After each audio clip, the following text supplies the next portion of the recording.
We've all felt forgotten at some point in our lives, cast aside when we couldn't keep up anymore.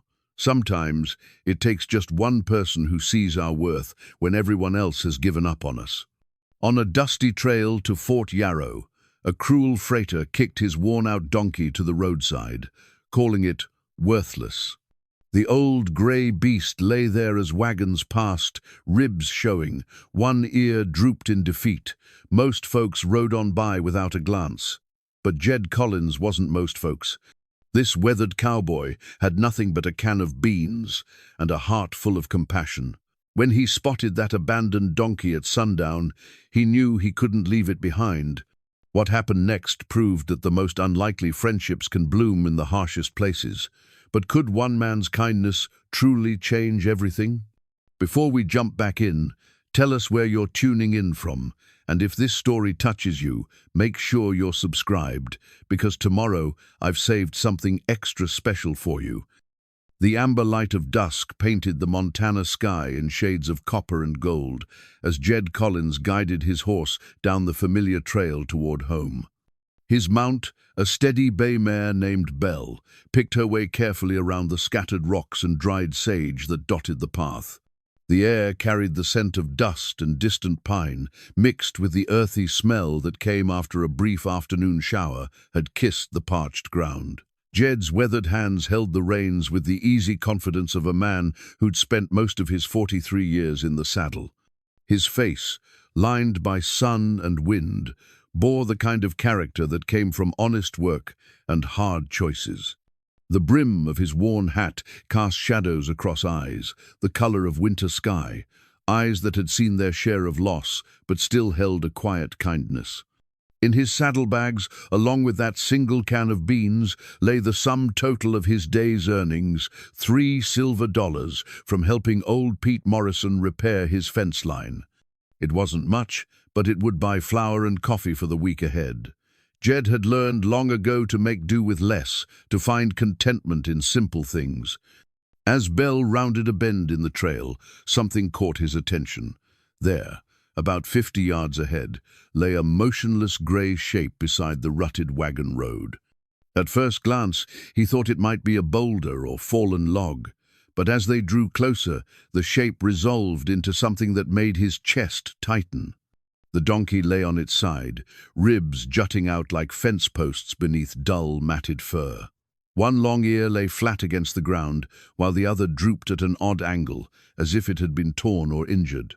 The animal's breathing came in shallow, labored gasps that raised small puffs of dust with each exhale. Jed dismounted slowly, his boots crunching on the gravelly soil. Belle nickered softly, her ears pricked forward with concern. The donkey's eyes, large and dark brown, tracked Jed's movement, but showed no fear, only a resignation that spoke of long suffering. "Easy there, old friend," Jed murmured, approaching with the same gentle patience he'd learned from his father years ago. "Let's see what's happened to you."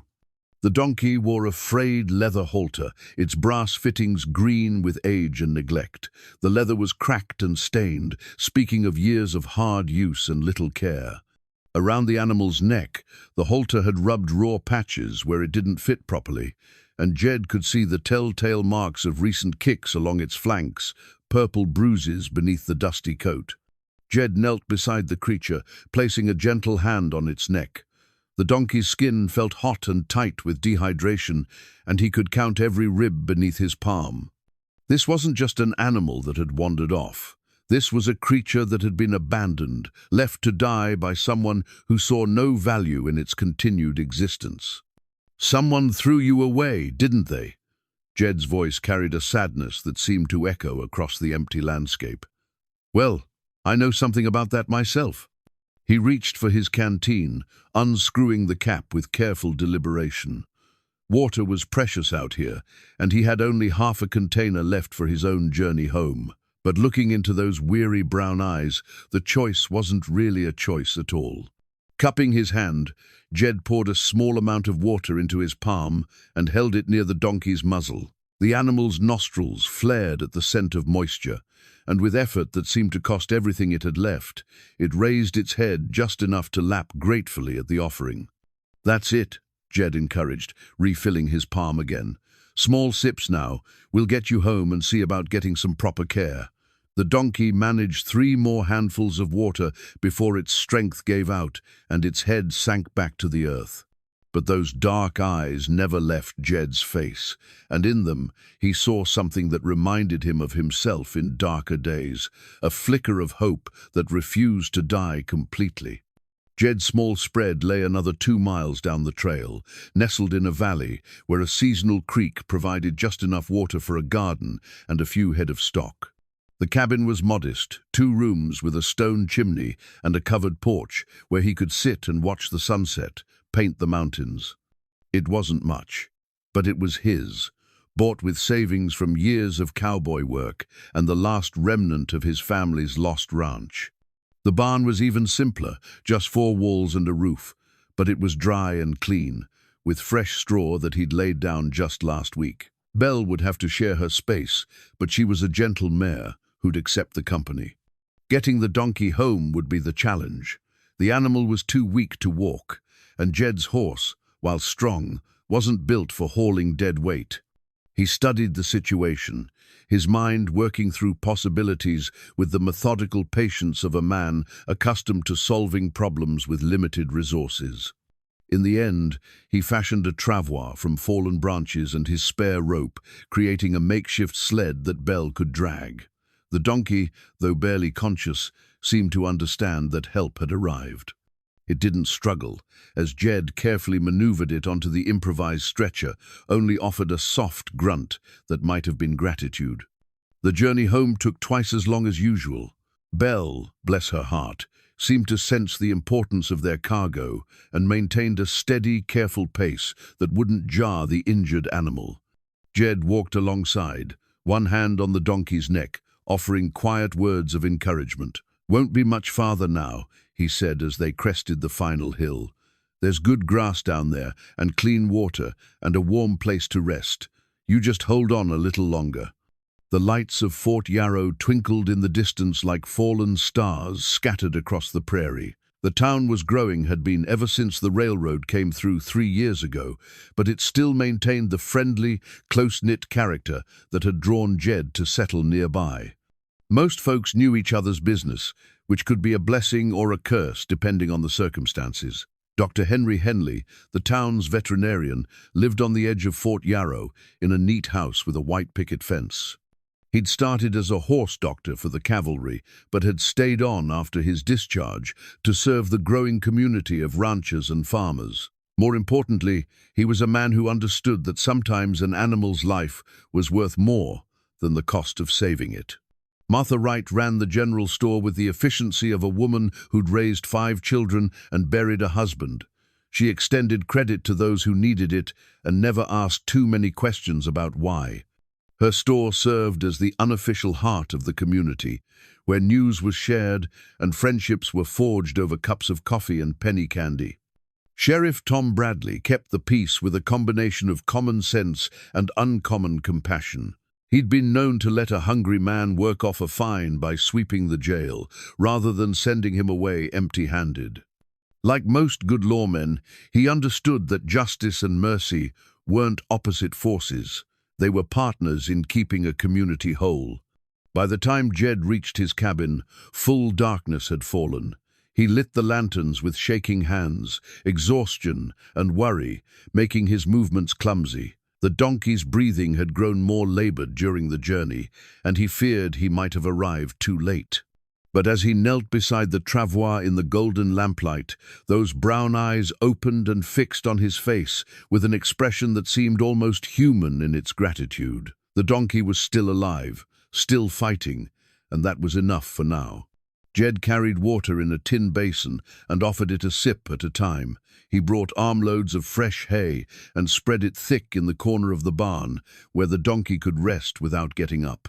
From his own meager supplies, he took a jar of liniment that he used for Belle's sore muscles and gently applied it to the worst of the donkey's injuries. "You're going to need a name," he said as he worked. "Can't just keep calling you Donkey. How about Dusty? You're certainly covered in enough trail dust to earn it." As if in response, the animal's good ear twitched forward, and Jed chose to take that as approval. The night was long and filled with worry. Jed dozed fitfully in a chair beside Dusty's makeshift bed, starting awake at every sound to check on his patient. Twice he thought the end had come, but each time those determined eyes would open again, refusing to surrender.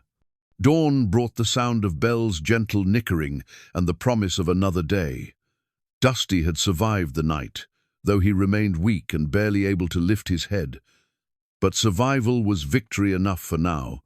Jed made his morning coffee with extra care, savoring the bitter warmth as he planned the day ahead. He would need to ride into town for supplies, proper medicine, oats for strength, maybe some molasses to tempt Dusty's appetite. The money in his pocket would have to stretch farther than planned, but some things were worth the sacrifice. As the sun climbed higher, painting the valley in shades of gold and green, Jed Collins looked at the grey donkey in his barn and felt something he hadn't experienced in years. Purpose. This broken, cast-off creature needed him, and maybe, just maybe, he needed it too. The trail ahead wouldn't be easy. Nursing a sick animal back to health required time, money, and patience, all of which were in short supply. There would be those who questioned his judgment, who would say he was throwing good money after bad, wasting resources on a lost cause. But as Jed watched Dusty's ears prick forward at the sound of his voice, he knew he'd made the right choice. In a world that too often threw away anything broken or used up, here was a chance to prove that every life had value, that kindness could triumph over cruelty, and that sometimes the most unlikely friendships were the ones worth fighting for. The morning breeze carried the scent of sage and possibility, and Jed Collins prepared to fight for both. The morning sun had barely crested the mountains when Jed made his decision. Dusty, the name had stuck overnight, lay in the same position, breathing steadily but showing little improvement. The donkey's condition was beyond what Jed could handle alone, with just water and kind words. This would require proper veterinary care, and that meant spending money he didn't have. Jed saddled Belle with deliberate care, his movements betraying the weight of his concern. In his shirt pocket, wrapped in an old piece of cloth, lay the $3 silver from yesterday's work. It wasn't much, but it would have to be enough. He'd make it enough. The ride to Fort Yarrow passed in contemplative silence. Belle seemed to sense her rider's mood, maintaining a steady gait that ate up the miles without jarring urgency. As they approached the town's dusty main street, Jed could see the early stirrings of daily life, storekeepers sweeping their boardwalks, children chasing chickens behind the houses, and the distant sound of the blacksmith's hammer already ringing against steel. Dr. Henley's office sat at the end of Medicine Street, marked by a simple wooden sign that read, H. Henley, veterinary surgeon, in faded black letters. The building itself was nothing fancy, clapboard siding painted white, with green shutters and a small front porch where patients could wait. But inside those walls was knowledge that could mean the difference between life and death for Dusty. Jed tied Belle to the hitching post and climbed the 3 wooden steps to the porch. Before he could knock, the door opened to reveal Dr. Henley himself, a man in his 50s with graying hair and intelligent eyes behind wire-rimmed spectacles. He wore a clean white shirt and dark vest, looking every inch the professional despite the early hour. Jed Collins, Dr. Henley said with a slight smile, I saw you riding up. What brings you to town so early? Doc, I found an animal yesterday, a donkey, abandoned on the trail. It's in poor shape, half-starved, dehydrated, shows signs of being kicked around pretty badly. Jed's words came out in a rush, his urgency overriding his usual measured speech. Dr. Henley's expression grew serious. How bad is it? Bad enough that I'm not sure my amateur doctoring is going to be sufficient. The creature's been through hell, and I think it needs proper medical attention if it's going to survive. The veterinarian nodded thoughtfully. Animal cruelty isn't uncommon out here, I'm afraid. Folks sometimes see their livestock as nothing more than tools, and when a tool breaks. He left the sentence unfinished. Where do you have it now? My barn. I rigged up a travois to get it home, but it hasn't moved much since then. Managed to get some water down its throat, but that's about all. I'll need to examine it properly to give you a real assessment. Can you afford a house call?" Jed's hand went instinctively to his shirt pocket, feeling the small weight of his coins. "What would that cost, Doc?" "My usual fee is $5 for a farm visit, plus any medications or treatments." Dr. Henley's voice was matter-of-fact, but his eyes were kind. He'd had this conversation before with folks who had more heart than money. $5. Jed's stomach tightened. He had 3, and that was supposed to last the week. But looking at Dr. Henley's understanding expression, he made his choice. "I can give you 3 now, and I'll work out the rest. I've got good hands and a strong back. I can work off whatever I owe." Dr. Henley studied him for a moment, then nodded. "Fair enough. Let me gather my supplies and we'll head out to your place." The ride back to Jed's cabin stretched longer than usual, filled with Dr. Henley's gentle questions about Dusty's condition and Jed's growing anxiety about what they might find. By the time they arrived, the sun had climbed high enough to warm the air and bring out the scent of sage and wildflowers. In the barn, Dusty lay exactly where Jed had left him, though his eyes tracked their movement as they entered. "Doctor," Henley approached slowly, speaking in the same calm, reassuring tone that Jed had used the night before. "Well now, what have we here?" The doctor knelt beside Dusty, his experienced hands beginning a thorough examination. "This is a grey donkey, probably 8 or 9 years old, male, been worked hard by the looks of him." Dr. Henley's hands moved with practiced efficiency, checking Dusty's eyes, listening to his heart and lungs with a brass stethoscope, examining the worst of the injuries. His expression grew increasingly grave as the examination continued. "The good news," he said finally, "is that there's nothing fundamentally wrong with him that proper care can't fix. He's severely malnourished and dehydrated, and these kick marks along his ribs are painful, but not deep enough to cause permanent damage. The ear injury is old, probably torn months ago, and never properly treated. And the bad news? He's been neglected for a long time. This didn't happen overnight. Getting him back to health is going to require weeks of careful feeding, medication for the infections, and constant monitoring. It won't be cheap, and there's no guarantee he'll fully recover." Dr. Henley reached into his medical bag and withdrew several glass bottles and a cloth sack. "This is powdered sulfur for the infections, and this bottle contains a tonic that should help with his appetite and general condition. Mix a teaspoon of each in his water twice daily. The oats in this sack are specially treated with molasses and nutrients. They'll give him the best chance at regaining his strength." He handed Jed a small tin container. "This salve should be applied to the worst of his wounds twice daily. Keep them clean and covered if possible." Jed accepted the makeshift medical kit with hands that trembled slightly. The supplies represented hope, but also responsibility. "How much do I owe you for all this?" "The examination and initial treatment comes to $8 total. The medications and special feed add another $7. Doctor." Henley's voice was gentle but firm. $15 all told." $15. More money than Jed made in a month of odd jobs.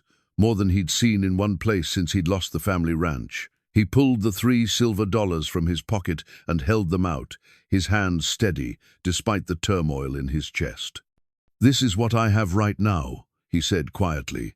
"But I meant what I said about working off the debt. Whatever you need done, fence repairs, barn cleaning, hauling supplies, I can do it." Dr. Henley pocketed the coins and nodded. "I believe you can, and I believe you will." He looked down at Dusty, who had managed to raise his head slightly during the examination. "This animal has been through terrible neglect, but there's still fight in him. With proper care, he might make a full recovery." "Might? Nothing's certain with cases this severe. But I've seen animals come back from worse." "Doctor," Henley closed his medical bag with a decisive snap. "The next 72 hours will tell us a lot. If he starts eating the oats and taking water regularly, his chances improve considerably." After Dr. Henley left, Jed sat beside Dusty in the quiet barn, the weight of his new responsibility settling around him like a familiar coat. $12 in debt, with barely enough money left for his own meals, and no guarantee that any of it would make a difference.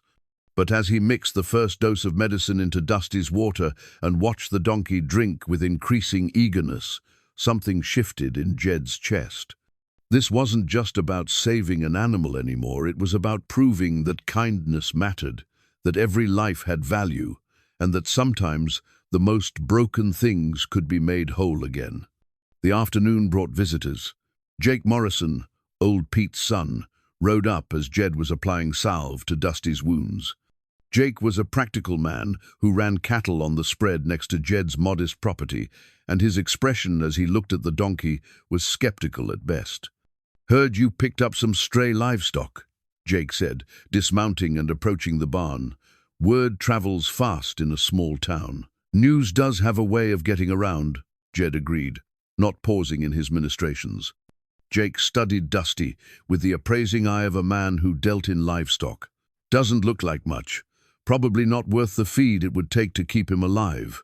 Worth isn't always measured in dollars and cents." "Maybe not, but dollars and cents are what keep a man from starving." Jake's tone wasn't unkind, just practical. "You sure this is the best use of your resources? I heard you had to borrow money from Doc Henley just to get him looked at." Jed's hands stilled for a moment, then resumed their gentle work. "Sometimes a man has to follow his conscience instead of his ledger book.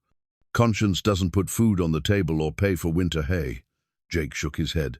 "Look, Jed, I'm not trying to be cruel, but you're barely making ends meet as it is. Taking on a sick animal that might not even survive, that's not kindness, that's foolishness." Before Jed could respond, Dusty lifted his head and fixed Jake with a steady stare. Those dark brown eyes held an intelligence that was hard to ignore, and something in that gaze made Jake step back involuntarily. "Well," Jake said after a moment, "I suppose every man has to make his own choices. Just don't come asking for help when this decision catches up with you." After Jake left, Jed sat in the growing shadows of evening, his hand resting on Dusty's neck. The donkey's breathing was stronger now, more regular, and he'd managed to eat a small portion of the medicated oats. Small victories, but victories nonetheless. "Looks like it's going to be just you and me against the world for a while," Jed murmured. "Think we can make it?" Dusty's ear twitched forward, and Jed chose to take that as a yes. 3 days had passed since Dr. Henley's visit, and Dusty was showing remarkable improvement. The donkey could now stand for short periods, though he still preferred to rest in the thick bed of straw Jed had prepared. More importantly, his appetite had returned with a vengeance. He'd finished every grain of the medicated oats and was looking hopefully at Jed whenever he entered the barn. Jed had carved a water bucket from a piece of seasoned oak, working by lamplight in the evenings after tending to Dusty's needs. The bucket was rough but functional, carved with the same patient care he'd learned from his father during long winter evenings at the old ranch. Every curve was smooth to the touch, designed to make drinking as easy as possible for an animal still recovering its strength. The hand-carved bucket had become a symbol of their daily routine. Each morning, Jed would fill it with fresh water from the creek, adding the prescribed medicines before carrying it to Dusty's corner of the barn. The donkey had learned to anticipate this ritual, his ears pricking forward at the sound of Jed's footsteps. "Good morning, old friend," Jed said, setting the bucket within easy reach. "How are we feeling today?" Dusty responded by taking a long, grateful drink, then nudging Jed's shoulder with his muzzle. It was a small gesture, but one that spoke of growing trust between them. The improvement in Dusty's condition had not gone unnoticed in Fort Yarrow. Word of Jed's rescue had spread through the community with the speed that only small-town gossip could achieve. Some folks viewed his actions with approval, others with skepticism, and a few with outright disapproval. It was Martha Wright who brought the news that would change everything. She arrived at midday in her small wagon, the bed loaded with supplies for the store. Martha was a woman who believed in direct action and plain speaking, qualities that had served her well in raising 5 children and running a business. "Jed Collins," she called out as she climbed down from the wagon seat. I've come to talk with you about something important." Jed emerged from the barn, wiping his hands on a clean rag. "Afternoon, Mrs. Wright. What brings you out this way?" "Several things, actually." Martha's expression was serious but not unkind. "First, I wanted to see this donkey everyone's talking about. Second, I have a proposition that might interest you." They walked to the barn together, where Dusty was standing near his water bucket, ears alert and eyes bright. The transformation from the half-dead creature Jed had found was remarkable. The donkey's coat had regained some of its natural luster, and the hollow look of starvation was beginning to fill out. "My word," Martha breathed, approaching slowly. "I'd heard he was in poor shape, but this recovery is nothing short of miraculous." "Dr. Henley's medicines helped considerably," Jed said modestly. "But mostly it's been good food, clean water, and patience." Martha extended her hand toward Dusty, who sniffed curiously before allowing her to stroke his neck. "He's got a gentle nature. That's not always the case with animals that have been mistreated. I think he knows the difference between kindness and cruelty," Jed replied. "He's been nothing but grateful for every bit of care. Which brings me to my proposition." Martha turned to face Jed directly. "I need someone to help with deliveries from the store. Nothing too heavy, supplies to the homesteads outside town, special orders, that sort of thing. The pay isn't much, but it's steady work, and you could bring your donkey along to help carry the loads." Jed felt a surge of hope mixed with caution. Steady work was exactly what he needed, especially with the debt to Dr. Henley hanging over him. But there was something in Martha's tone that suggested this wasn't a simple business arrangement. "That's generous of you, Mrs. Wright. But I have to ask, is this because you need the help, or because you feel sorry for my situation?" Martha's laugh was sharp but not unkind. "Jed Collins, I didn't build a successful business by making decisions based on sentiment. I need the help, and you need the work. The fact that it might solve both our problems is just good fortune." "What would the work involve?" "Exactly. 3 days a week to start. I'll give you a route and a list of deliveries. You handle the transportation, keep track of what goes where, and bring back any payments or orders for next time. $2 a day, plus I'll cover feed for your donkey when he's working. $6 a week." It was more regular income than Jed had seen in months, and the offer to feed Dusty would stretch his own resources considerably. But he could sense there was more to this arrangement than Martha was saying. "There's something else, isn't there?" Martha nodded approvingly. "You always were perceptive. Yes, there is something else. Word's gotten around about how you saved this animal, and it's got some folks talking. Good talk, mostly, about how a man shows his character by how he treats creatures that can't defend themselves. And the bad talk? Silas Grayson's been asking questions." The name hit Jed like a punch to the stomach. Silas Grayson was a freighter who ran supplies between Fort Yarrow and the mining camps up in the mountains. He was known for working his animals hard and caring more about profit than anything else. If Grayson was asking questions about Dusty, what kind of questions? About where you found the donkey. About whether anyone's checked for brands or ownership papers. About whether a man has the right to keep an animal he found on a public road. Jed's hand moved instinctively to Dusty's neck, a protective gesture that didn't go unnoticed by Martha. He abandoned this animal, left it to die on the trail. You know that, and I know that, but proving it might be another matter entirely. Martha's voice was gentle but firm. Grayson's got a reputation for being possessive about his property, and he's not above using the law to get his way when he thinks he's been wronged. The implications settled over Jed like a cold shadow. If Grayson had owned Dusty and decided he wanted the donkey back, especially now that the animal was recovering, there might be little Jed could do to stop him legally. Has he made any formal claims? Not yet. But Sheriff Bradley thought you should know that Grayson's been nosing around, asking about the legal requirements for claiming abandoned livestock. Jed looked at Dusty, who was watching their conversation with the alert interest of an animal that had learned to read human moods. The donkey had gained weight and strength, but he was still fragile, still dependent on careful care and regular medication. The thought of him falling back into Grayson's hands made Jed's chest tighten with protective anger. "So what do you suggest?" "Take the job," Martha said firmly. "Let folks see you and Dusty working together, being productive members of the community. Show them that this isn't just about sentiment. This is about partnership, a man and his working animal contributing to the town's welfare. And if Grayson pushes the legal angle, then we'll deal with that when it happens. But in the meantime, you'll have steady income to pay off Dr. Henley and prove that keeping Dusty wasn't just an act of charity, it was a sound business decision." Jed extended his hand to Martha, who shook it with the firm grip of someone accustomed to making deals. "When do we start?" "Tomorrow morning. I'll have your first route ready by 8 o'clock. As Martha drove away, Jed stood in the barn doorway, watching Dusty explore his surroundings with increasing confidence. The donkey was still thin, still bore the scars of his ordeal, but there was something different in his bearing, now a dignity that spoke of an animal who knew he was valued. "Looks like we're going into business together," Jed said, refilling the hand-carved water bucket. "Think you're up for some honest work?" Dusty's answer was to walk over and gently bump Jed's shoulder with his head, a gesture that had become their own form of communication.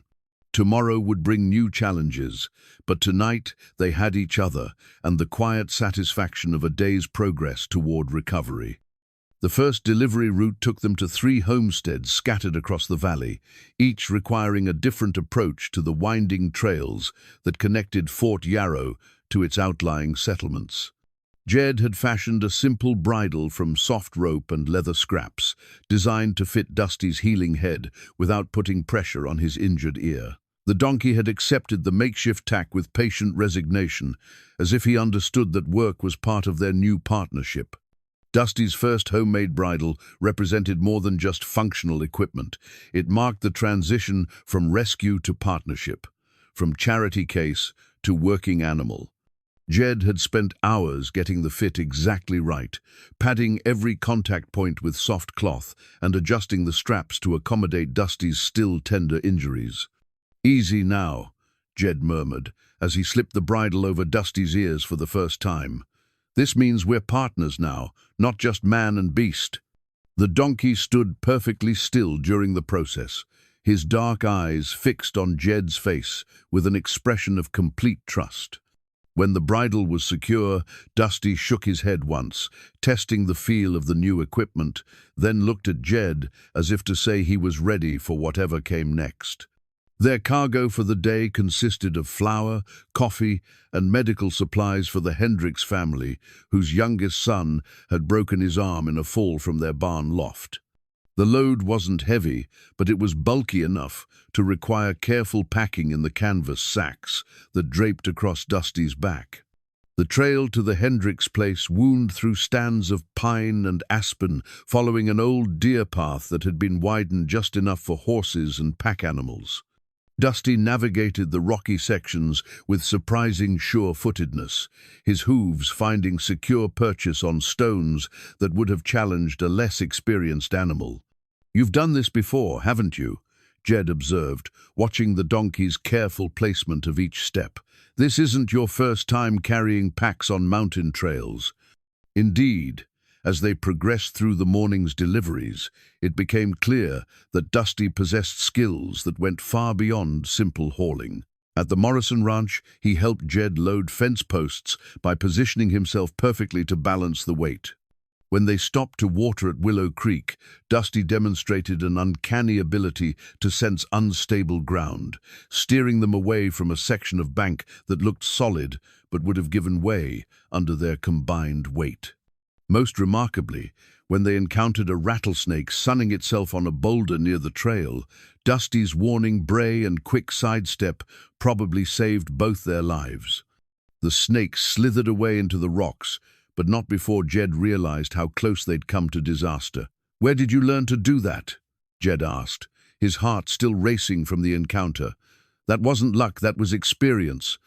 By noon, they had completed all 3 deliveries and were heading back to town with a pouch of coins and several new orders for Martha's store. Dusty's step was springy and confident, his ears pricked forward with the alertness of an animal who had found his purpose again.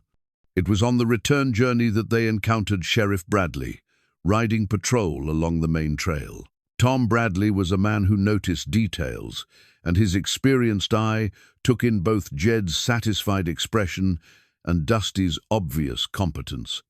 "Afternoon, Jed," the sheriff called out, reining in his horse alongside them. "I see Mrs. Wright wasn't exaggerating about your donkey's abilities."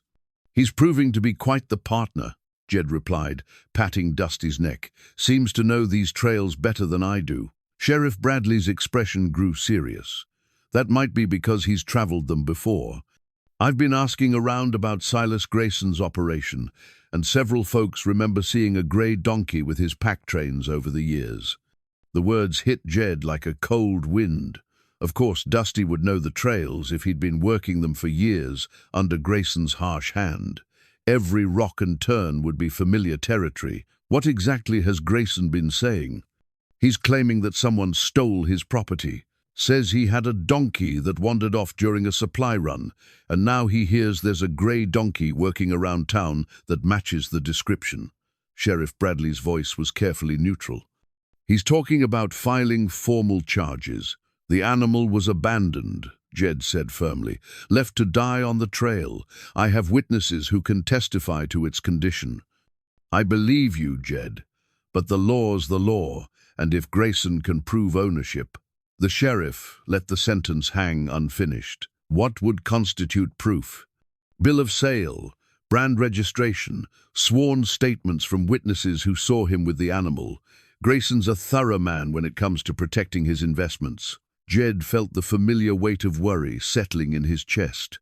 Just when things were starting to improve, when Dusty was recovering and they were building a working partnership, the threat of legal action loomed over them. Has he filed anything official yet?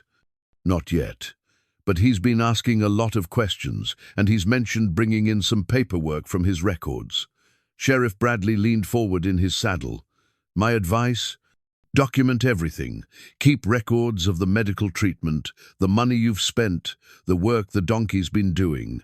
If this goes to court, you'll want to show that you've been acting in good faith."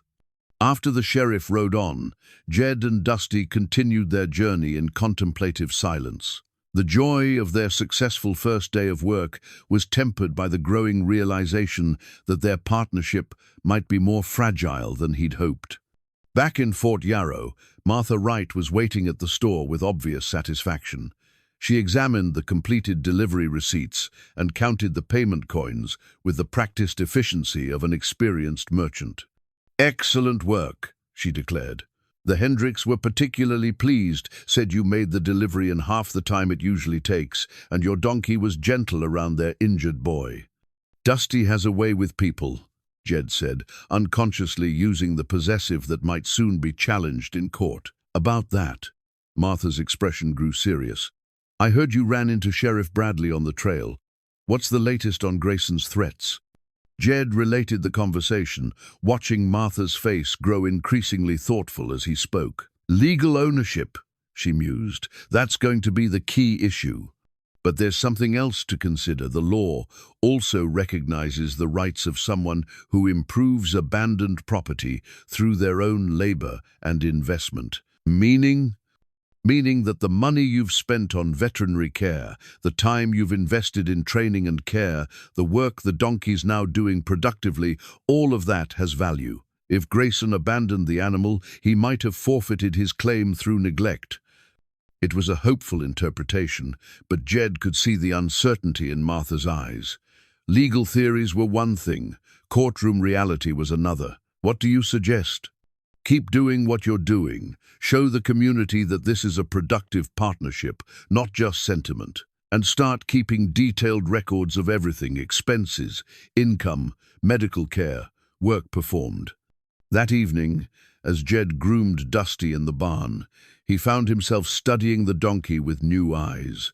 Every scar, Every healed wound told a story of the animal's past life under Grayson's harsh treatment. But more than that, every confident step, every gentle nuzzle, every moment of trust spoke to the future they were building together. "Whatever happens," Jed said softly, "you'll never go hungry again. You'll never be abandoned again. I promise you that."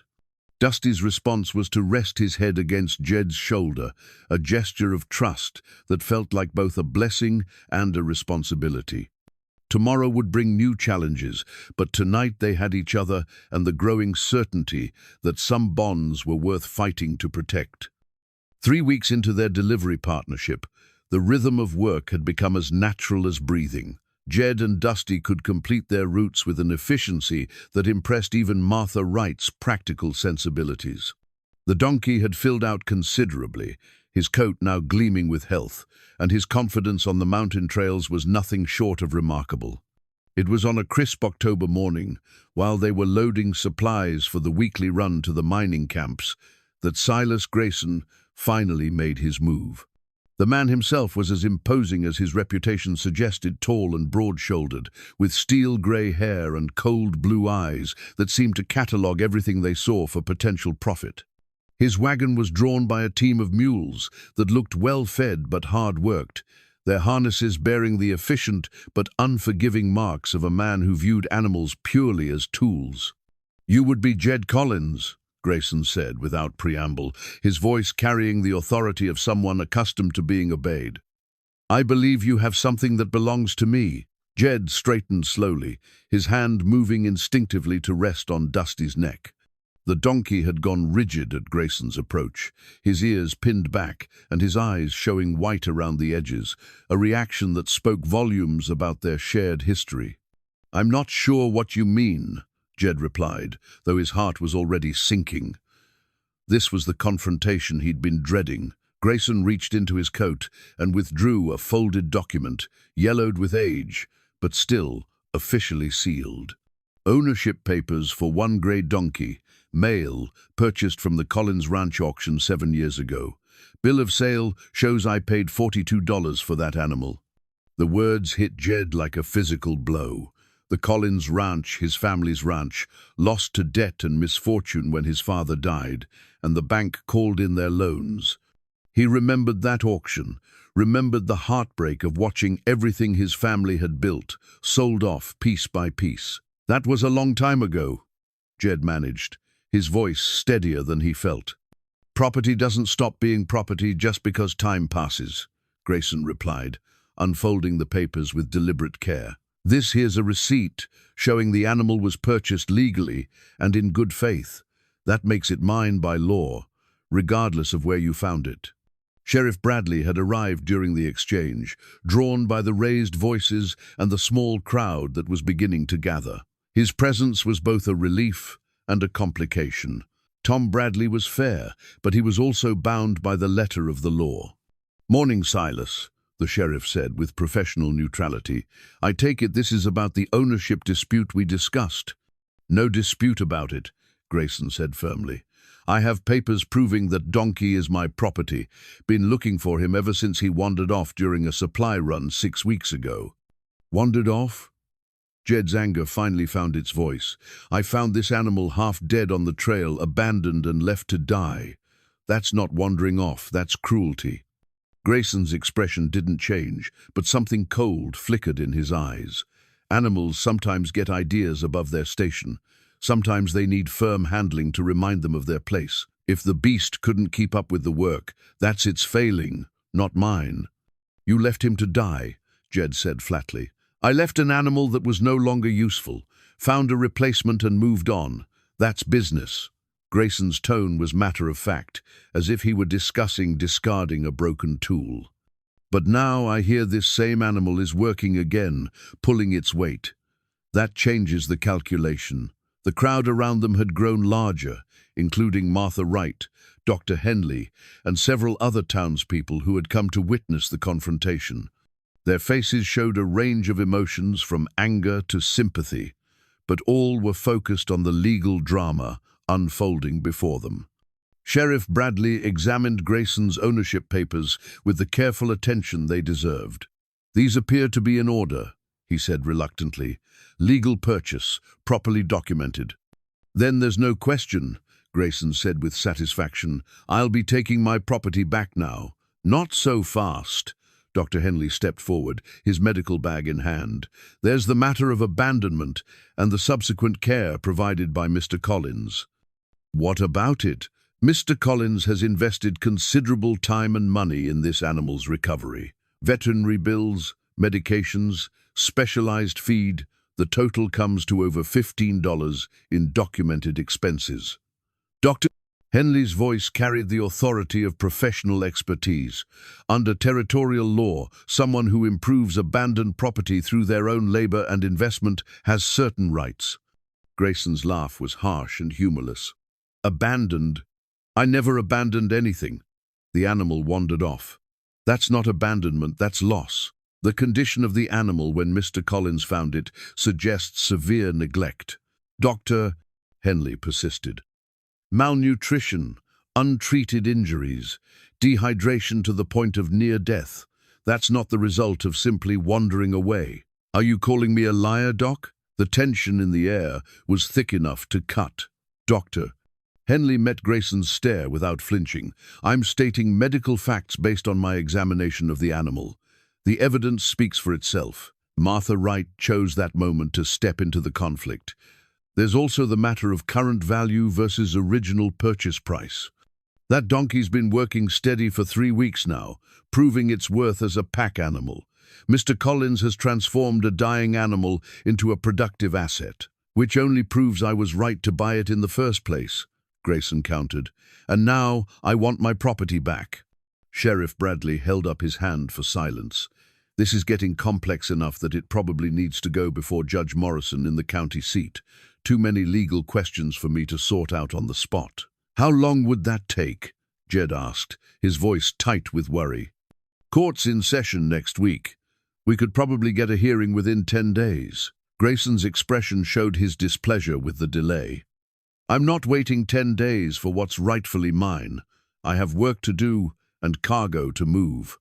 "Then you should have taken better care of your property in the first place," Martha said sharply. "Animals aren't tools to be discarded when they break down." "Ma'am, how I manage my business is my concern, not yours." "It becomes everyone's concern when your business involves cruelty to animals." The confrontation was escalating beyond the scope of a simple property dispute. The gathered townspeople were clearly taking sides, with most of their sympathy lying with Jed and Dusty. But sympathy wouldn't matter much in a court of law if Grayson's ownership papers were legitimate. Dusty himself had remained pressed close to Jed's side throughout the exchange, his body language making his preferences clear to anyone who cared to look. The donkey's obvious fear of Grayson and trust in Jed told a story that no legal document could contradict. 10 days, Sheriff Bradley said firmly. Court hearing to determine legal ownership and any claims for reimbursement. Until then, the animal stays with Mr. Collins under the current arrangement. Grayson's face darkened, but he folded his papers with sharp, angry motions. 10 days. But if that court rules in my favor, and it will, I'll be taking what's mine, and there won't be any discussion about reimbursement for unauthorized care.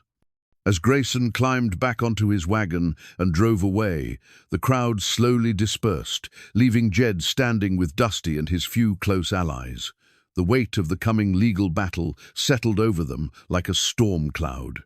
"We'll fight this," Martha said firmly. "That man abandoned this animal, and everyone here knows it. Knowing it and proving it in court are two different things," Dr. Henley observed. "But we'll document everything we can." Jed looked down at Dusty, who was gradually relaxing now that Grayson had left. 10 days, he said softly. "We have 10 days to prove that some things matter more than ownership papers." The town meeting was Martha Wright's idea, but it took on a life of its own that surprised even her practical sensibilities. Word had spread through Fort Yarrow like wildfire, not just about the legal dispute, but about what it represented. The community was being asked to decide whether legal ownership trumped moral responsibility, whether cruelty could be forgiven in the name of property rights. The meeting convened in the schoolhouse on Thursday evening, with nearly every adult in town crowding into the small space designed for children's desks and lessons. Someone had brought the town's official record book, its leather-bound pages documenting births, deaths, marriages, and business transactions that formed the backbone of community life. Martha called the gathering to order with the same efficient authority she used to run her store. "We're here to discuss the situation with Jed Collins and the donkey, and what we as a community want to do about it." "What's to discuss?" called out Jake Morrison from the back of the room. "The man has legal papers. Law's the law." "The law's supposed to serve justice," replied Sarah Hendricks, whose family had been recipients of Jed and Dusty's reliable delivery service. "What kind of justice rewards a man for abandoning an animal and then claiming it back when someone else has nursed it to health?" Dr. Henley stood to address the crowd, his medical expertise lending weight to his words. "I examined that donkey when Jed brought me out to his place. The animal was within hours of death from neglect and abuse. The injuries weren't recent. They showed a pattern of mistreatment that went back months." "That's all speculation," Jake Morrison countered. "You don't know how the animal got injured or when. Could have happened after it wandered away from Grayson's outfit." "Could have, but didn't," said an unexpected voice from the middle of the room. Old Pete Morrison, Jake's own father, struggled to his feet, leaning heavily on his walking stick. "I seen that donkey working Grayson's pack trains for years, seen how that man treats his animals when he thinks nobody's watching." The room fell silent. Pete Morrison was respected as one of the area's original settlers, a man whose word carried weight precisely because he used it sparingly. "Tell us what you've seen, Pete," Martha encouraged. "Seen him kick animals that couldn't keep up. Seen him leave lame horses at trading posts rather than pay for their care. 3 years ago, I watched him abandon a wagon mule that had served him faithful for a decade, just because the animal developed a limp." Pete's voice was steady but filled with disgust. "Silas Grayson treats living creatures like they was machinery, use 'em up and throw 'em away." Jake Morrison's face reddened. "That's just business, Pa. A man can't run a freight operation by keeping every animal that gets worn out." "No," Pete replied firmly, "but a decent man finds them good homes instead of leaving them to starve." The meeting minutes, being carefully recorded by the schoolteacher, Miss Emily Foster, would later show that the testimony continued for over an hour. Story after story emerged of Grayson's harsh treatment of animals, his disregard for anything that didn't directly contribute to his profit margins. Tom Bradley, the local blacksmith, stood to speak. "Last spring, Grayson brought me a horse to shoe. Animal was lame in 2 legs, ribs showing, but he wanted me to fit it with the heaviest shoes I had because he had a big load to haul. When I suggested the horse needed rest and medical care, he told me to mind my own business and do what I was paid for." "Did you shoe the horse?" someone called out. "No, I did not. Told him to find another blacksmith if he wanted to abuse animals under my roof." More voices joined in. The pattern that emerged was unmistakable. Silas Grayson had built his freighting business on the backs of animals he worked until they broke, then discarded without a second thought. "This is all very touching," Jake Morrison said during a brief lull, "but it doesn't change the legal facts. The man owns the donkey, and the law protects property rights." "What about moral rights?" asked Dr. Henley. "What about the rights of a man who saved a dying animal through his own sacrifice and labor? Morality doesn't hold up in court." "Sometimes it does," said a quiet voice from the front row. Everyone turned to see Judge Wilson, who had ridden down from the county seat for other business and had been drawn to the meeting by curiosity. "Sometimes the law recognizes that strict application of property rights can lead to unjust results." The judge's unexpected presence changed the entire dynamic of the meeting. This wasn't just a community venting session anymore. This was potential testimony being given before the man who might ultimately decide the case. "Your Honor," Martha said carefully, "we weren't expecting you tonight. I heard there was a town meeting about a legal matter that might come before my court." Thought I'd listen to what folks had to say.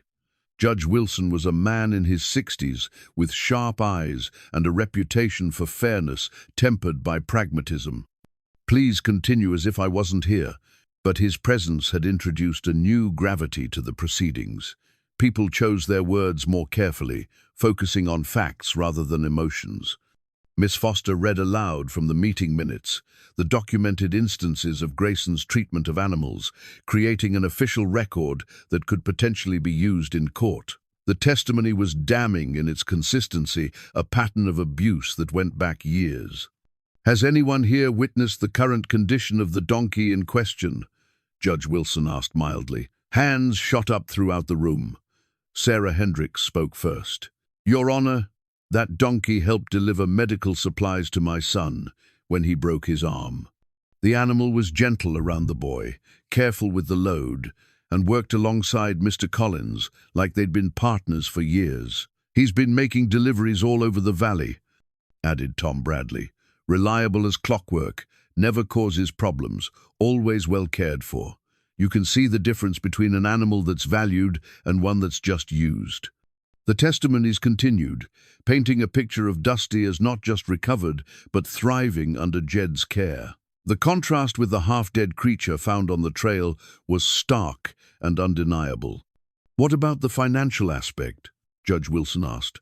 "I understand there have been significant expenses in the animal's care." Dr. Henley produced his medical records with professional precision, $15 in documented veterinary expenses, plus ongoing costs for specialized feed and care. "Mr. Collins has invested considerably in this animal's recovery." "And what's the animal worth now, in your professional opinion?" "In its current condition, working reliably as a pack animal, I'd estimate $60 to $70. A murmur ran through the crowd. The donkey's value had increased dramatically under Jed's care, transforming from a dying animal worth nothing to a valuable working partner. "Interesting," Judge Wilson mused. "Mr. Grayson paid $42 7 years ago for a healthy animal, then, through neglect, reduced its value to essentially nothing. Mr. Collins invested time and money to restore not just its health, but its value as a working animal." The implications were clear to everyone in the room. Legal ownership was one thing, but the moral and economic arguments were heavily weighted in Jed's favor. As the meeting concluded, the official minutes recorded a community consensus that would carry significant weight in the upcoming court proceedings. Fort Yarrow had taken its stand, and that stand was firmly behind the man who had chosen compassion over convenience, partnership over exploitation. Judge Wilson rose to leave, pausing at the door. "This has been quite educational," he said quietly. "Quite educational indeed." 2 days after the town meeting, Jed was grooming Dusty in preparation for their morning delivery route when he noticed something that stopped him cold. As he worked the brush through the donkey's coat, now thick and lustrous with good health, the morning sunlight caught something unusual on Dusty's left shoulder, a faint mark that had been hidden beneath the matted, dirty fur when he'd first found the animal. Setting down the brush, Jed gently parted the hair and leaned in for a closer look. What he saw made his heart skip a beat. There, barely visible but unmistakably present, was the ghost of an old brand mark. The hair had grown over it during the weeks of recovery, but the slight difference in texture and color was now apparent in the right light. With trembling fingers, Jed traced the faded outline. The mark was distinctive, a stylized C with a small circle beneath it, surrounded by what looked like the remnants of decorative flourishes. It was a brand he knew as well as his own name, because he had watched his father design it when Jed was just a boy. The Collins family brand. The mark that had been burned into every horse, cow, and working animal on the ranch his grandfather had built and his father had lost. "Dear Lord," Jed whispered, his voice barely audible in the quiet barn. "Dusty, where have you been all these years?" The donkey turned his head at the sound of his name, those intelligent brown eyes fixing on Jed's face with the same patient attention he'd shown since that first day on the trail. But now Jed was seeing him with completely new understanding. This wasn't just any abandoned donkey. This was one of his family's animals, sold at auction when the bank foreclosed on the ranch 7 years ago. Dusty had been part of the Collins legacy, had worked alongside Jed's father, had been raised with the same care and respect that had been the hallmark of their operation. No wonder Dusty had taken so readily to partnership with Jed. No wonder he'd shown such intelligence and skill on the mountain trails. He remembered, somewhere in his animal memory, he remembered the Collins way of doing things, remembered being valued as more than just a beast of burden. Jed's hands shook as he sank onto a hay bale, the full implications of his discovery crashing over him like a wave. This changed everything. If Dusty bore the Collins brand, if he could prove the animal's original ownership, then Grayson's claim became far more complicated. But he would need documentation. The brand registry, the original breeding records, anything that could establish the donkey's true origins. And all of that paperwork had been scattered to the winds when the ranch was sold, and the family papers were lost in the chaos of foreclosure. Or had they been?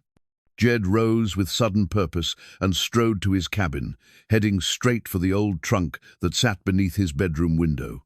He'd avoided opening it for years, too painful to confront the remnants of his family's former life. But now, for Dusty's sake, he would face those memories. The trunk creaked as he lifted the heavy lid, releasing the scent of cedar and old leather.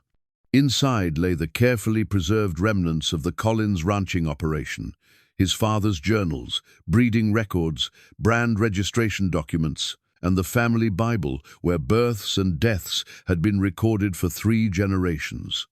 Jed's hands moved through the papers with growing excitement and hope. His father had been a meticulous record keeper, documenting every animal purchase, every breeding, every significant event in the ranch's operation. If Dusty had indeed been born on the Collins ranch, there would be a record. He found what he was looking for in his father's ranching journal, a leather-bound volume with pages yellowed by age and use. The entries were written in his father's careful script, each one dated and detailed. April 15, 1918. Jenny mare delivered healthy colt, grey with white markings. Dam's 4th foal, strong and alert. Will make good pack animal when mature. Branded with Collins mark. Jed's heart raced as he read the entry.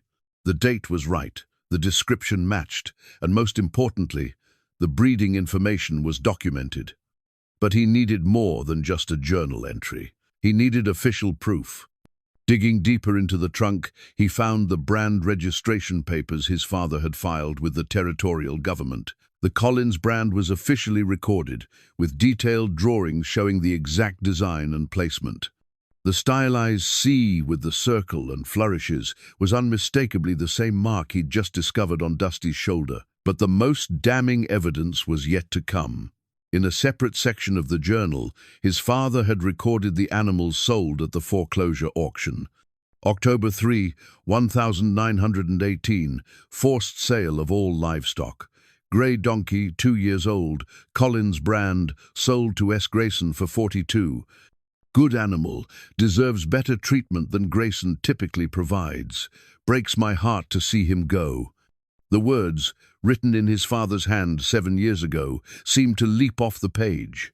Even then, his father had harbored concerns about Grayson's treatment of animals. Even then, he'd recognized that Dusty deserved better care than he was likely to receive.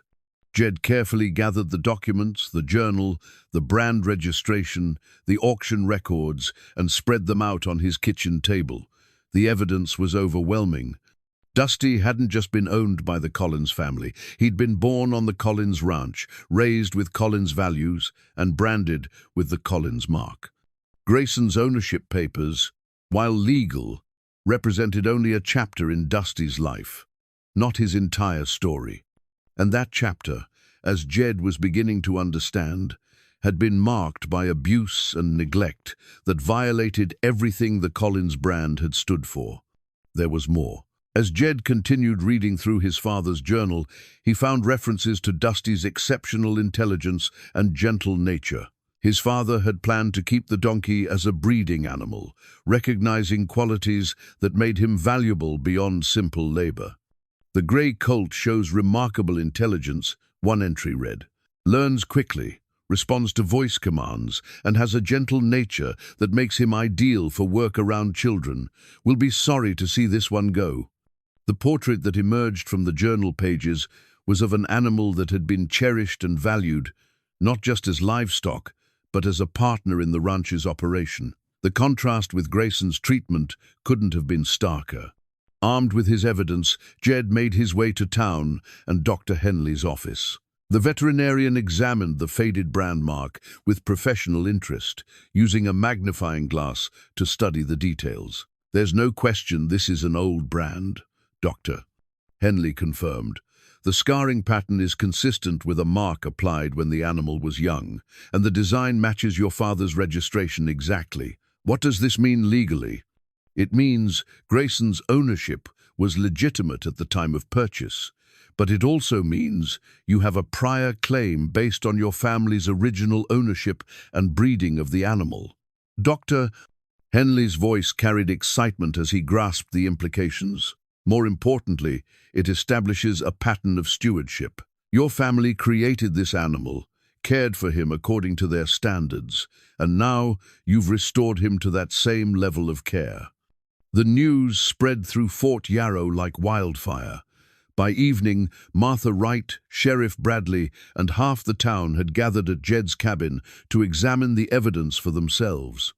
The revelation that Dusty was not just any abandoned donkey, but a Collins family animal returning home, added a powerful emotional dimension to the legal case.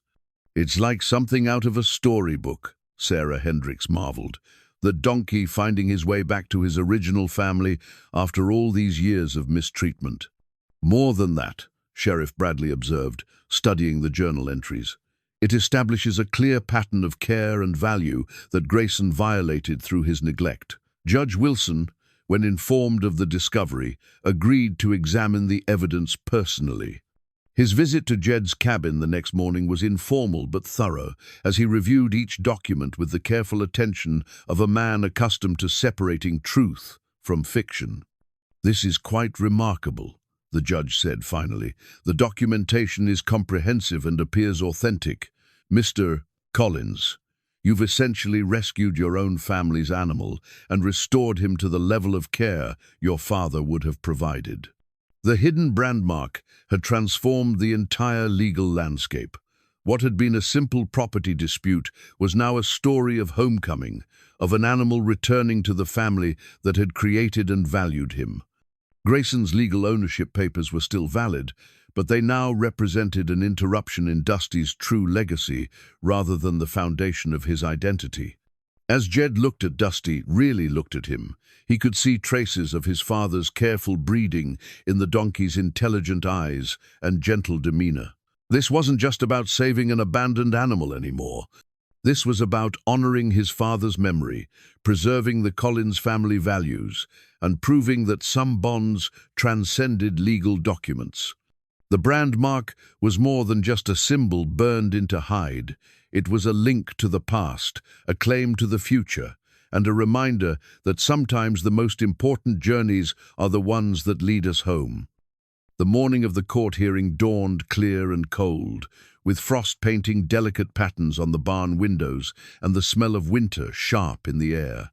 Jed had been awake since before sunrise, not from anxiety, but from a deep sense of purpose that had settled over him like his father's old coat, familiar, comforting, and perfectly fitted to the task ahead. In his hands, he held his father's ranching journal, its leather cover worn smooth by years of careful handling. The book contained more than just records of livestock and business transactions. It held the philosophy that had guided 3 generations of Collins ranchers, a way of thinking about the relationship between humans and animals that elevated both. A man's character shows clearest in how he treats those who depend on him for care, his father had written on the journal's first page.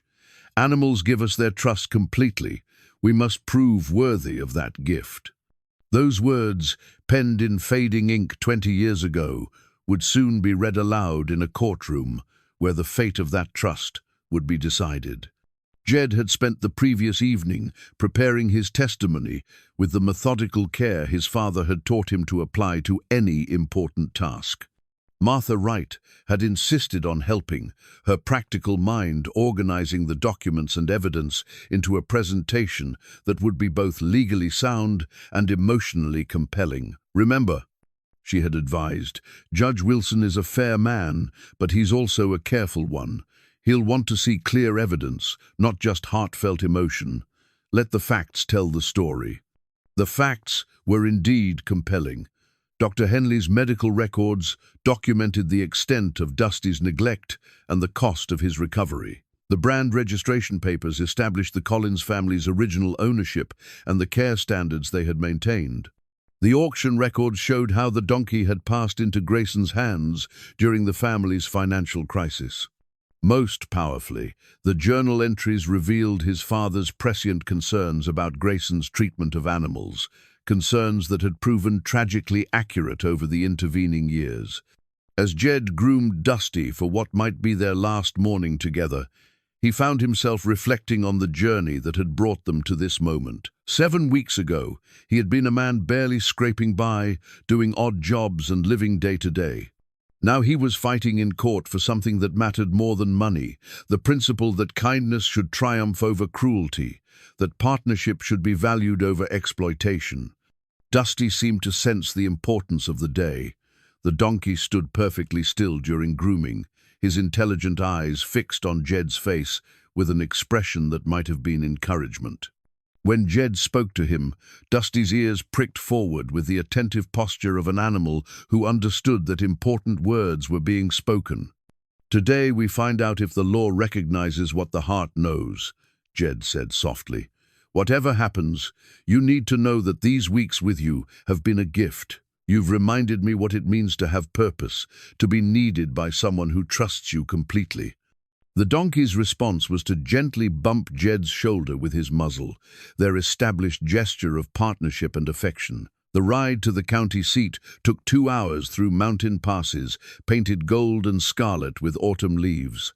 Jed rode Belle while Dusty walked alongside, both animals moving with the easy cooperation that had become second nature. Other travelers on the road recognized them. Word of the court case had spread throughout the region, and many folks had strong opinions about the outcome. "Good luck today, Jed," called out Tom Bradley as their paths crossed near Miller's Crossing. "The whole valley's pulling for you." Similar encounters occurred throughout the journey. The case had become more than a legal dispute. It had evolved into a symbol of the values that frontier communities held dear. In a harsh land where survival often required cooperation and mutual support, Grayson's treatment of Dusty represented everything people found distasteful about pure self-interest. The courthouse in Millerville was a modest 2-story building constructed of local stone, with a dignity that reflected its role as the center of justice for the region.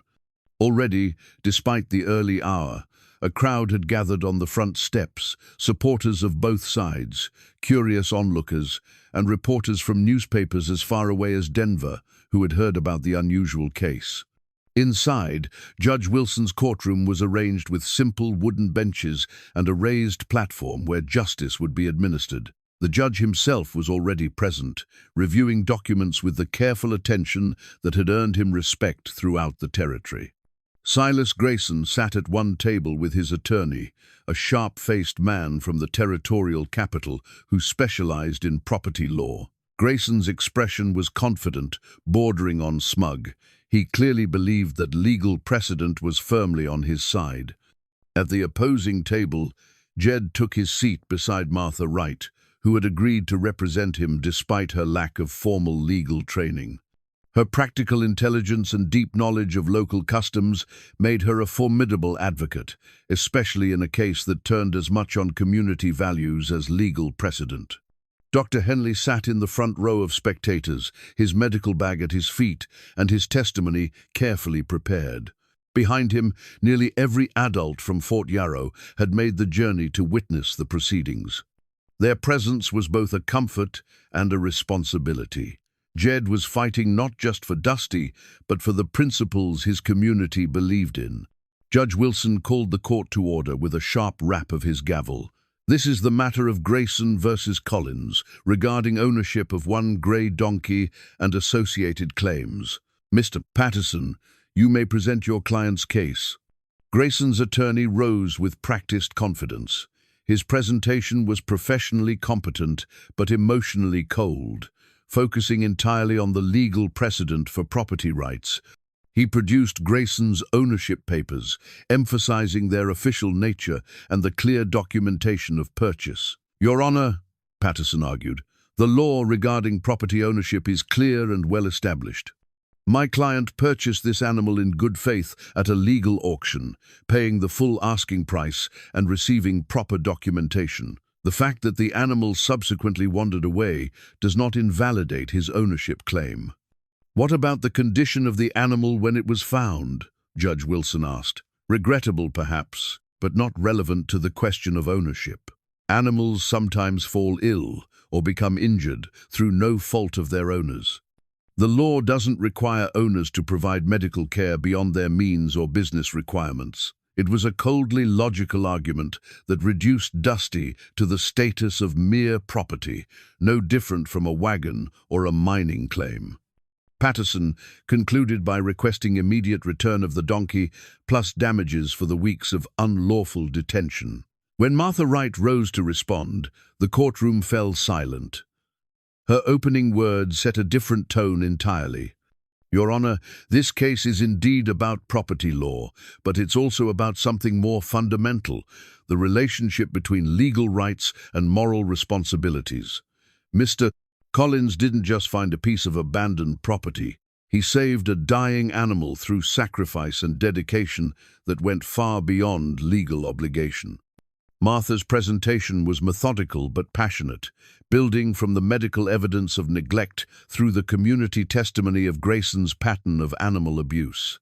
She introduced each piece of evidence with careful attention to its legal significance, while never losing sight of the human story behind the documents. The defendant claims this animal wandered away, Martha continued, but the medical evidence tells a different story. This was an animal abandoned to die, discarded by an owner who saw no value in its continued existence. The discovery of the Collins brand mark was presented as the climax of Martha's argument.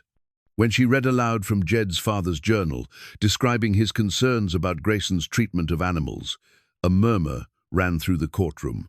Your Honor, this isn't just about one donkey. This is about the values that define our community. Mr. Collins has restored this animal, not just to health, but to the standard of care his family established when they originally bred and raised him. Dr. Henley's medical testimony was particularly effective, his professional authority lending weight to the documentation of Dusty's condition and recovery. When he described the extent of the animal's injuries and malnutrition, several spectators audibly gasped. In my professional opinion, Dr. Henley concluded, this animal was within hours of death when Mr. Collins found him. The level of neglect required to produce such a condition goes far beyond normal wear and tear. This was systematic abuse. The most dramatic moment came when Judge Wilson requested that Dusty be brought into the courtroom for examination. The donkey entered with calm dignity, his healthy coat gleaming and his intelligent eyes alert to his surroundings. Mr. Grayson, the judge said, please approach your claimed property. Grayson's advance toward Dusty produced an immediate and unmistakable reaction. The donkey's ears flattened, his eyes showed white, and he backed away with obvious distress. When Grayson reached out his hand, Dusty actually trembled. Mr. Collins, your turn. Jed's approach drew a completely different response. Dusty's ears pricked forward, his posture relaxed, and he willingly moved closer to rest his head against Jed's shoulder. The contrast was so stark that no words were necessary. Judge Wilson observed this demonstration with obvious interest. The animal certainly seems to have preferences, he noted dryly. As the hearing concluded and the judge retired to consider his decision, Jed sat beside Dusty in the courthouse yard, both of them waiting for a verdict that would determine their future together. The evidence had been presented, the arguments made, and the community's values clearly expressed. Now they could only wait for justice to take its course, trusting that truth and compassion would prove stronger than cold legal precedent. Judge Wilson returned to the courtroom after an hour of deliberation, his expression grave and thoughtful. The wooden gavel in his hand seemed to carry the weight of more than just legal authority.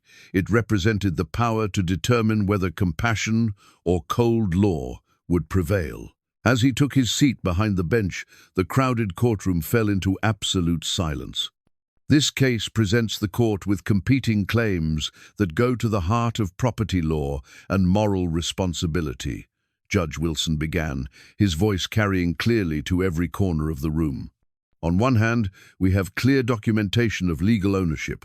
On the other, we have equally clear evidence of abandonment and subsequent restoration through considerable personal sacrifice. Jed felt his heart hammering in his chest as the judge's words unfolded. Beside him, Martha Wright sat perfectly still, her hands folded in her lap, while behind them the entire community of Fort Yarrow waited in anxious silence. Mr. Grayson's ownership papers are legitimate and properly executed, the judge continued. The purchase was made in good faith at a legal auction, with full payment rendered and documentation provided. Under normal circumstances, this would constitute an open and shut case of property recovery. Grayson's attorney leaned back in his chair with obvious satisfaction, while Grayson himself allowed a small smile to cross his weathered features. The legal precedent seemed firmly on their side. However, Judge Wilson said, and that single word changed the entire atmosphere of the courtroom.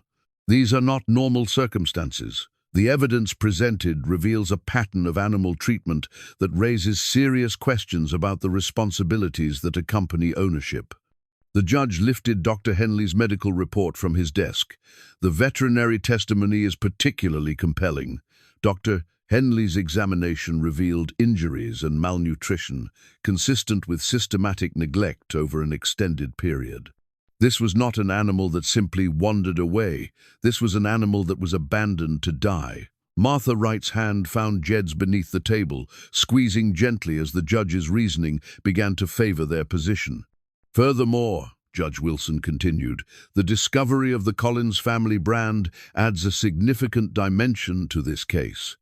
The evidence shows that this animal was originally bred and raised under a standard of care that stands in stark contrast to the treatment it received under Mr. Grayson's ownership. Jed's father's journal lay open on the judge's desk, its yellowed pages containing the moral foundation for the decision that was unfolding. I have read Mr. Collins Sr.'s journal entries with great interest. His concerns about Mr. Grayson's treatment of animals, written 7 years ago, have proven prophetic.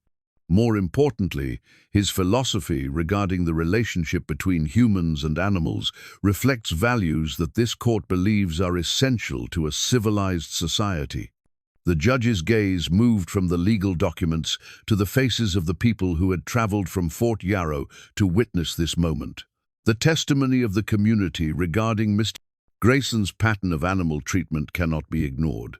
When an entire community speaks with one voice about a matter of moral significance, the law must take notice. Grayson's confident expression was beginning to fade, replaced by a growing realization that legal technicalities might not be enough to secure victory. The court must also consider the principle of abandonment, Judge Wilson said, his voice growing stronger as he reached the heart of his reasoning. When an owner discards property with the clear intention of relinquishing any claim to it, that abandonment can terminate ownership rights. The medical evidence strongly suggests that Mr. Grayson left this animal to die, constituting abandonment in both legal and moral terms. Dr. Henley nodded approvingly from his seat in the front row, his professional testimony having found its mark in the judge's reasoning. Mr. Collins, by contrast, has demonstrated the kind of stewardship that transforms ownership from mere possession into genuine partnership. His investment of time, money, and care has not only saved the animal's life, but restored it to a level of health and productivity that exceeds its original value. The judge paused, allowing his words to sink in before continuing with the most crucial part of his analysis. The law recognizes that property rights are not absolute. They come with responsibilities, and when those responsibilities are abdicated through neglect or cruelty, the law can and should intervene to protect the interests of justice and community welfare.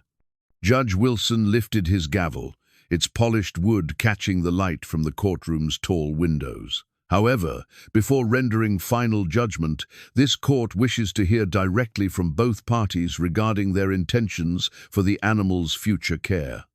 He turned first to Grayson. "Mr. Grayson, should this court rule in your favor, what are your specific plans for this animal?" Grayson rose with less confidence than he had shown earlier. "Your Honor, the donkey would return to work in my freight operation.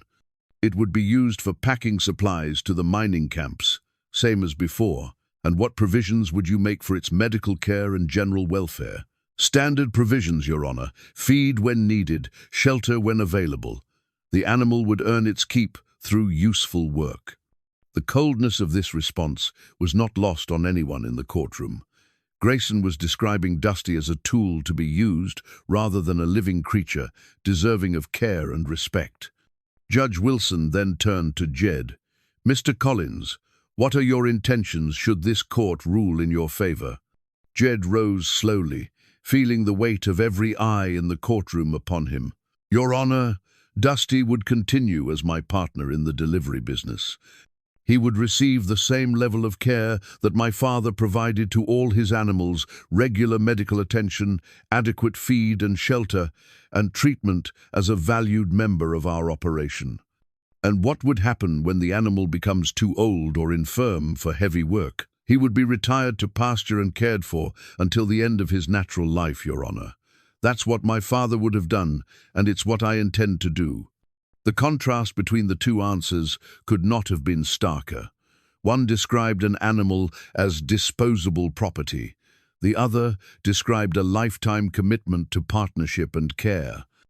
Judge Wilson set down his gavel with deliberate care, the sound echoing through the hushed courtroom like a bell tolling the hour of decision. The contrast in these responses illustrates exactly what this case is truly about, he said, his voice carrying the weight of final judgment. "This court must decide whether animals exist solely for human exploitation or whether they deserve protection from abuse and neglect." He picked up the various documents spread before him: Grayson's ownership papers, the medical records, the brand registration, and Jed's father's journal, weighing them not just as evidence, but as representations of fundamentally different philosophies about the relationship between humans and animals. "The law is clear that property rights must be respected," Judge Wilson continued, "but the law also recognizes that rights come with responsibilities. When those responsibilities are systematically violated, the law provides remedies to protect both the property and the community's interest in humane treatment." Grayson shifted uncomfortably in his chair, sensing that the legal victory he'd expected was slipping away despite his legitimate ownership papers. "Mr. Grayson, this court finds that your treatment of this animal constituted abandonment under territorial law. The medical evidence shows neglect so severe that it amounted to a deliberate decision to discard the animal. When you left it to die on that trail, you forfeited any claim to ownership through abandonment." The judge's words fell like hammer blows, each one demolishing Grayson's confident expectations. Furthermore, the pattern of animal abuse documented by community witnesses suggests a disregard for the welfare responsibilities that accompany ownership of living creatures. Dr. Henley nodded with quiet satisfaction, his professional testimony having played a crucial role in establishing the medical foundation for the abandonment ruling. "However," Judge Wilson said, raising his hand as Jed began to feel the first stirrings of hope This court must also consider the practical demonstration of where this animal's loyalties and trust lie. The judge gestured toward the courthouse yard, where Dusty waited patiently tied to a hitching post. This court has observed firsthand the animal's reaction to both claimants. Such reactions, while not legally determinative, provide compelling evidence of which relationship represents genuine partnership versus mere ownership. Judge Wilson rose from his bench, moving to the window that overlooked the yard where Dusty stood. "Bailiff, please bring both parties and the animal into the courtyard. This court wishes to conduct one final test." The entire courtroom filed outside into the crisp autumn air, forming a circle around the area where Dusty waited. The donkey's ears pricked forward as he saw the crowd approaching, his intelligent eyes scanning the faces until they found Jed's familiar features. "Mr. Grayson," Judge Wilson said, "please position yourself at the far end of the yard." Grayson moved to the designated spot, his expression showing both confusion and growing anger at the unexpected turn of events. "Mr. Collins, please take a position equidistant on the opposite side." Jed walked to his assigned position, his heart racing as he began to understand what the judge intended. "Bailiff, please release the animal and step back. Let us see where its true allegiance lies." The rope was untied from the hitching post, leaving Dusty free to move wherever he chose. The donkey stood for a moment, looking around the circle of faces, clearly understanding that something important was happening. Both men began calling to the animal simultaneously. "Come here, you stubborn beast," Grayson commanded in the harsh tone he'd always used with his animals. "Get over here now." "Dusty," Jed called softly, using the gentle voice that had become their language of partnership. "Come here, old friend." For a heartbeat that seemed to last forever, Dusty remained motionless, his ears swiveling between the two voices. Then, without hesitation, he walked directly to Jed, lowering his head to rest against his partner's chest in their familiar gesture of trust and affection. The crowd released a collective sigh of satisfaction, while Grayson's face darkened with rage at this public demonstration of the animal's preference. "This animal has made its choice clear," Judge Wilson announced, his voice carrying across the yard. "In matters where the law provides latitude for interpretation, the preferences of the affected party, even when that party is an animal, cannot be ignored." He returned to the courthouse steps, using them as an impromptu platform for his final ruling. "Therefore, this court finds that Mr. Grayson's ownership claim has been invalidated by abandonment, and that Mr. Collins has established superior right through his restoration of the animal's health and value." The gavel came down with finality. Ownership of the donkey is hereby transferred to Jed Collins, free and clear of any claims. Mr. Grayson's petition is denied. The crowd erupted in cheers and applause, while Grayson stood frozen in disbelief at the courthouse steps. His attorney was already gathering papers and preparing arguments for appeal, but the immediate victory belonged to partnership over exploitation, compassion over cruelty. Furthermore, Judge Wilson added over the noise of celebration, this court awards Mr. Collins damages in the amount of $25 to compensate for veterinary expenses and care provided to restore the animal's health. Martha Wright embraced Jed while Dr. Henley shook his hand vigorously, but Jed's attention was focused entirely on Dusty, whose calm acceptance of the crowd's celebration showed the confidence of an animal who knew he was finally, truly safe. Grayson pushed through the celebrating crowd, his face twisted with anger. "This isn't over, Collins," he snarled. "That animal was legally mine, and I'll be filing an appeal with the territorial court." "File whatever you want," Jed replied calmly, his hand resting on Dusty's neck. "But this donkey will never be your property again. He's home now, where he belongs." As Grayson stormed away to his wagon, muttering threats and curses, the community of Fort Yarrow gathered around their vindicated neighbor and his faithful partner, celebrating a victory that meant far more than the ownership of one donkey. 6 months had passed since that decisive day in Judge Wilson's courtroom, and the spring of 1919 had brought a transformation to both the valley around Fort Yarrow and the lives of Jed Collins and his faithful partner. The winter had been hard but fair, with enough snow to promise good water for the growing season and enough clear days to keep the delivery routes open for their expanding business. Jed stood in his barn, adjusting the straps of Dusty's new partnership harness, a beautiful piece of leatherwork crafted by Tom Bradley, the local blacksmith who had taken up leatherworking as a side trade. The harness was a far cry from the crude rope bridle they'd started with. It was designed for comfort and efficiency, with brass fittings that gleamed in the morning sunlight and padding that distributed weight evenly across Dusty's now robust frame. The harness represented everything their partnership had become: professional, dignified, and built to last. It was the physical manifestation of a bond that had grown from desperate rescue to mutual prosperity. "Ready for another busy day, old friend?" Jed asked, scratching behind Dusty's ears, in the spot that always made the donkey's eyes half close with contentment. Dusty's answer was a gentle nicker and the kind of steady, intelligent gaze that had become their primary means of communication. Where once the donkey had been skittish and uncertain, now he radiated the confidence of an animal who knew his worth and trusted his partner completely. Their delivery business had grown beyond anything Jed had dared hope when Martha Wright first offered him work. Word of their reliability had spread throughout the territory, and they now served mining camps, homesteads, and trading posts across a 100-mile radius. The combination of Jed's honest dealing and Dusty's sure-footed navigation of mountain trails had made them the preferred choice for valuable or urgent cargo.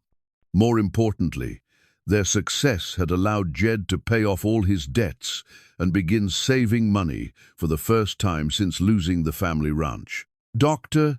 Henley had been paid in full, with interest, and had become not just a medical advisor, but a close friend who often stopped by to check on Dusty's continued good health. The irony was not lost on Jed that Dusty's transformation from dying animal to valuable partner had made them both more prosperous than either had been in years. The donkey, who Grayson had discarded as worthless, was now worth more than $100, and their weekly earnings from the delivery business were enough to support them both comfortably. Martha Wright emerged from the store as Jed and Dusty arrived for their morning cargo, her practical efficiency undimmed by the early hour. 3 deliveries today, she announced, consulting the list she kept in meticulous handwriting. Medical supplies to the Henderson place their new babies, being poorly mail and goods to Copper Creek, and a special delivery to Judge Wilson's ranch. "Judge Wilson?" Jed asked with surprise. "What's he need delivered?" Martha's smile held a hint of mystery. "Legal documents," he said. "Something about finalizing some territorial business that's been pending since last fall." The route to Judge Wilson's ranch was familiar territory now, winding through meadows that were just beginning to show the green flush of spring grass. Dusty navigated the trail with the expertise of an animal who had traveled every rock and turned dozens of times, his hooves finding secure purchase even on sections that were still muddy from snowmelt. Judge Wilson was waiting on his porch when they arrived, a thick envelope in his hands and an expression of satisfaction on his weathered face. "Right on time, as always," he called out, walking down to meet them. "I've been looking forward to giving you this news personally." He handed Jed the envelope with ceremony. Silas Grayson's appeal was rejected by the territorial court last week. They not only upheld my ruling, but commended the decision as setting an important precedent for animal welfare law. Jed felt a weight he hadn't realized he was still carrying lift from his shoulders. For months, the threat of Grayson's appeal had hung over them like a distant storm cloud, never quite allowing him to fully relax into their new prosperity. "There's more," Judge Wilson continued. "The territorial legislature is using our case as the foundation for new laws requiring minimum standards of animal care. They're calling it the Collins Act, in honor of your father's philosophy about the responsibilities that come with animal ownership." The news was overwhelming in its implications. Not only were Jed and Dusty safe from any future legal challenges, but their story had helped change the law itself, providing protection for other animals who might face similar neglect. "Your father would be proud," Judge Wilson said quietly. "His beliefs about treating animals with dignity and respect are now part of territorial law." As they continued their delivery route, Jed found himself thinking about the circle of events that had brought them to this moment. A dying donkey abandoned on a trail had become a partner, a friend, and ultimately a catalyst for positive change that would benefit countless other animals. The afternoon brought them to their final stop, a new homestead where a young family was struggling to establish themselves in the harsh but promising valley. When Jed and Dusty arrived with their supplies, flour, coffee, medicine for a sick child, they found something that made Jed's heart clench with recognition. Tied to a fence post was an old horse, thin and obviously neglected, its ribs showing through a dull coat. The animal's condition was eerily similar to how Dusty had looked that first day on the trail. "That horse belonged to you?" Jed asked the homesteader, a young man named Peterson who looked exhausted by the challenges of frontier life. "No, sir. Found it wandering yesterday, no brand or owner in sight. Don't rightly know what to do with it." Jed looked at the abandoned horse, then at Dusty, who was studying the newcomer with intelligent interest. "What do you say, partner?" he asked softly. "Room for one more in our operation?" Dusty's answer was to walk over to the horse and gently touch its muzzle with his own, a gesture of welcome that seemed to say that every creature deserved a second chance. 2 hours later, they were heading home with an additional member of their partnership, a bay mare who Peterson had been happy to give away to someone who would care for her properly. She walked between Jed and Dusty with the tentative hope of an animal learning to trust again. As the sun set behind the mountains, painting the sky in shades of gold and rose, Jed Collins looked at his growing family and felt a contentment that went deeper than financial success or legal victory. They had proven that compassion was practical, that kindness was profitable, and that sometimes the most important journeys were the ones that led broken souls back home. In the distance, the lights of Fort Yarrow twinkled like earthbound stars, welcoming them back to a community that had learned the value of standing together for what was right. Tomorrow would bring new challenges, new deliveries, and perhaps new souls in need of rescue. But tonight, they had each other, and that was enough.